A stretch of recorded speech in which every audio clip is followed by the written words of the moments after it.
যে সমস্ত মেয়েরা তাদের স্বামীদেরকে বিদেশ নামক জেলখানায় রেখে বাড়িতে আরামায়েশে কাটাচ্ছে এবং পরকীয়ার মতো জঘন্যতম কাজে লিপ্ত হচ্ছেন, সেই সকল মেয়েদেরকেই উদ্দেশ্য করে কথাটা বলা।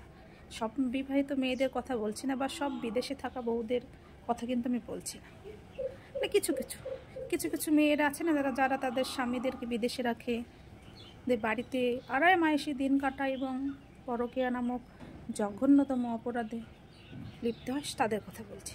তাদেরকে বলছি, তোমরা তোমাদের স্বামীদেরকে প্রবাস নামক জেলখানায় না রেখে বাড়িতে রাখো, ডাল ভাত খাও, ডাল ভাত খেয়ে শান্তিতে থাকো, কিন্তু পরকীয়ার মতো জঘন্যতম কাজে তোমরা লিপ্ত হও না।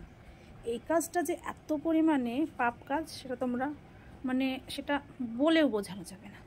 Thank you.